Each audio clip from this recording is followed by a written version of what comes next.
Bueno, vamos a algo que es muy aplicado a esta época del año. Cerca de un 30% de la población chilena sufre de rinitis alérgica, una enfermedad cuyos síntomas tienden a agravarse con la llegada de la primavera. Y a esto también se suman los virus respiratorios habituales que suelen afectar a niños y niñas. ¿Qué hacer para poder sobrellevar las alergias y los virus respiratorios? Vamos a conversar de esto, profundizar con Francisco Merino, jefe técnico de la urgencia pediátrica de la Clínica Las Condes. Muchísimas gracias por estar con nosotros y bienvenido esta mañana. Hola Carla, muchas gracias a ustedes por la invitación a este contacto. Un saludo a todos, ¿cómo están? Bien, a ver, tratando de primero distinguir, porque aquí hay dos cosas, ¿no? Están las alergias por un lado y por otro lado están los virus respiratorios. ¿Cuándo yo podría saber o distinguir o diferenciar entre una cosa y otra? Mira, es una muy buena pregunta y más aún ahora donde hemos vivido todos estos años de pandemia, entonces siempre va a estar la duda en nuestros pacientes y en los familiares de nuestros pacientes si es que estos pacientitos tienen un virus respiratorio o tienen una alergia. Una de las características podría ser que una alergia va a ser un cuadro mucho más labrado, va a ser un cuadro que puede durar quizás 4, 5, 6 semanas. A su vez, por el otro lado, un resfrío va a ser un cuadro que va a durar en general 5, 7 días. Un resfrío o un cuadro viral va a ser un cuadro que vas a tener un compromiso del estado general. Te va a doler el cuerpo, te va a doler la cabeza, te vas a sentir mal y vas a tener fiebre, cosa que, por ejemplo, no va a tener una alergia. En una alergia tú vas a tener síntomas, como mencionaba, síntomas tan molestos como la rinitis, estornudo, una picazón de garganta, que también se podría compartir con un cuadro de un virus respiratorio, pero no vas a tener la fiebre y los síntomas de la alergia te van a durar mucho más, por ejemplo. Ya, ahora, me imagino que es mucho más difícil pesquisar para aquellos que nunca han sido alérgicos y que empiezan a ser alérgicos, porque lo que sabemos es que en el fondo las alergias se pueden decretar en cualquier momento de la vida. Muchos dicen, no, esto debe ser un resfrío, no debe ser alergia, porque yo en años anteriores nunca he tenido alergia. Eso no es tan así, ¿no? Podría estar cursando una alergia por primera vez, un niño en este caso. Claro, por primera vez y también incluso los adultos, después de exposiciones a alérgenos en forma reiterada, puede que esta sensibilización no ocurra inmediatamente y ocurra en otra etapa. También, como les comentaba, estuvimos encerrados durante 2 años, no estuvimos expuestos a muchos virus respiratorios y tampoco estuvimos expuestos a distintos alérgenos.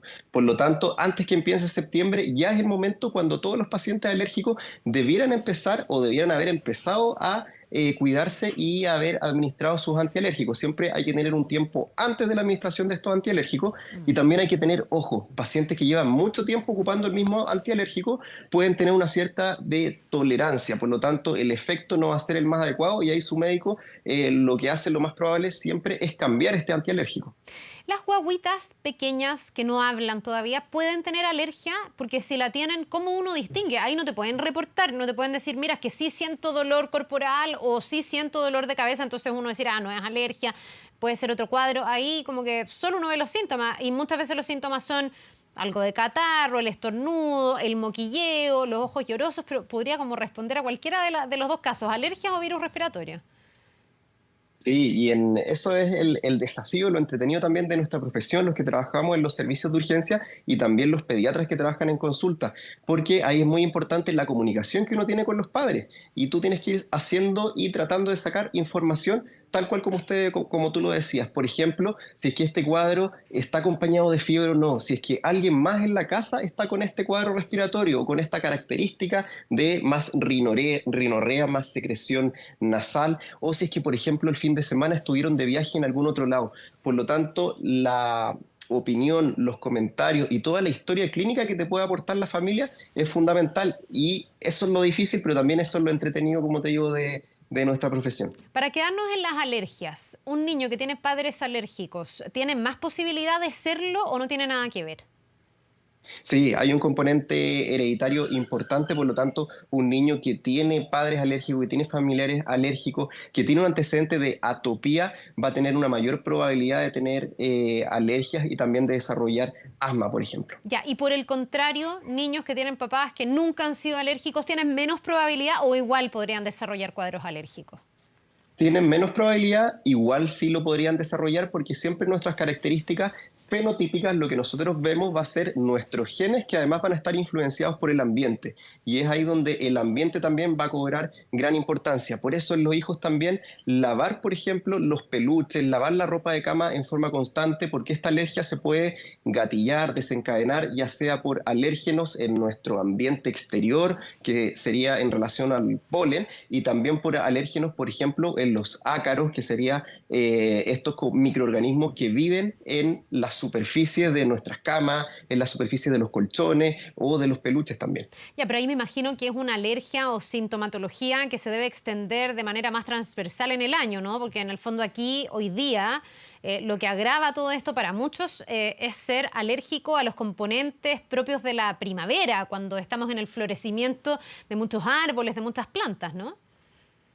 Claro, es todas esas condiciones que se van sumando, el florecimiento de la primavera con la polinización, los porcentajes de humedad, la temperatura que hay, entonces es una suma de todos esos factores que finalmente te van a gatillar y desencadenar esta sintomatología que es muy molesta, la picazón de la garganta, la rinorrea, el prurito ocular, eso es de las cosas más molestas también que presentan estos pacientes y son cuadros que son larvados, que pueden ser 6, 7 semanas de duración y que ese yo creo que es el punto más importante que te va a hacer la diferencia con respecto a un cuadro viral.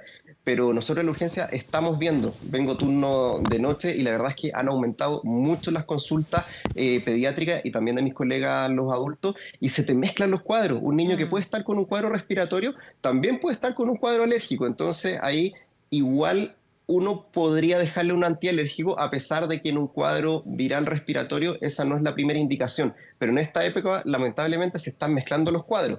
El COVID también ha subido un poco, la influenza, y eso quizás aprovechar también este contacto para que todos nos cuidemos. La influenza está en niveles muy altos desde hace algunas semanas y también cuadros gastrointestinales. Los niños están con muchos vómitos, con mucha diarrea, con mucho dolor abdominal.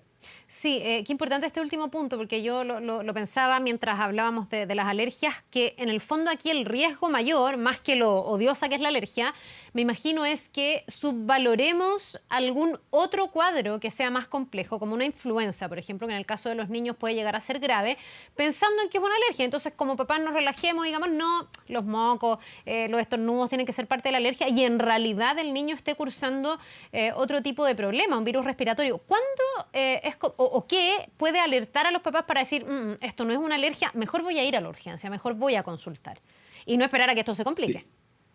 Sí, sí, efectivamente. Todo este tiempo de pandemia ha sido un tiempo muy complicado para todas las familias. Obviamente los niños no estuvieron yendo al colegio, no se relacionaron con otros niños y los papás, es normal y es natural que uno como papá quiera que sus hijos vuelvan a ir al jardín, que vayan regularmente al colegio y este año tienen que haber visto cómo con la apertura de las distintas medidas se pueden haber resfriado unas 5, 8 veces, que es lo habitual, pero se habían olvidado de eso. Por eso, siguiendo con el tema que estábamos hablando antes, los síntomas que van a tener los pacientes van a ser muy importantes para decidir, no, mejor no lo mando al jardín, mejor no lo mando al colegio porque el riesgo de que contagie a otros niños es mayor. Y ahí donde están esos síntomas. La fiebre es un síntoma cardinal, que una alergia no lo va a presentar. Un cuadro respiratorio sí te va a presentar fiebre. El compromiso del estado general, el rechazo alimentario, una guaguita que no se puede comunicar, el rechazo alimentario es muy importante, que ya no está tomando pecho como lo estaba tomando antes, que ya no está tomando los volúmenes de mamadera que estaba tomando antes y la duración de estos mismos cuadros. Pero por eso el llamado es a no pensar que todo es alergia, tampoco pensar que todo puede ser COVID o puede ser influenza, pero siempre ser responsable y si es que tenemos la más mínima duda, comprar un test de antígeno para ver y descartar que no sea COVID, quizás no mandarlo al colegio, no mandarlo al jardín al día siguiente para ver la evolución, consultar con su pediatra y ante cualquier signo de alarma, que se les hundan las costillas, que respiren rápido, que tengan un ruido al respirar, acudir al servicio de urgencia más cercano. Quiero hacerle algunas preguntas como prácticas en el fondo. La fiebre en los niños. Yo debiese alertarme como mamá ¿cuándo? ¿Cuánto espero? ¿Un día, 2 días, 3 días? ¿Cuánta fiebre es tolerable, por así decirlo? De verdad que esa es muy buena pregunta porque es algo que en general nos pasa en los servicios de urgencia. Hay papás que a las poquitas horas, y es totalmente entendible, uno como papá se preocupa por su hijo y es totalmente entendible que quieran ir a consultar y buscar ayuda, pero por eso la información es importante. Una fiebre se puede manejar en la casa con paracetamol, con ibuprofeno, con las dosis que su médico le indicó y tú puedes esperar perfectamente 48, 72 horas mientras tú veas que tu hijo está bien, que una vez que baja la fiebre, hace sus actividades normales, que es una fiebre que tú puedes manejar. Pero no hay ningún problema con esperar 48, 72 horas, siempre y cuando no haya un compromiso del estado general, no haya otro signo de alarma como un rechazo Doctor. alimentario, una dificultad respiratoria. ¿Sí? Perdón, ¿y eso también aplica para las guaguitas más pequeñas? Porque entiendo que la fiebre en menores de 6 meses es como un poco distinta a la consideración y no sé si hasta los 6 meses o incluso hasta el año, para que veamos si es la misma vara la que podemos aplicar con niños tan pequeñitos que con niños un poco más grandes. Sí, mira, en general uno cambia la conducta cuando tienes una guaguita recién nacido y uno puede hablar hasta las 6 semanas. En ese minuto nunca una guaguita puede tener fiebre, o sea, cualquier fiebre antes de las 6 semanas de vida hay que acudir al servicio de urgencia para buscar el origen de esta fiebre y muchas veces o siempre en general uno hospitaliza, toma exámenes como cultivo y tratas de monitorizar y ver cómo va la guaguita.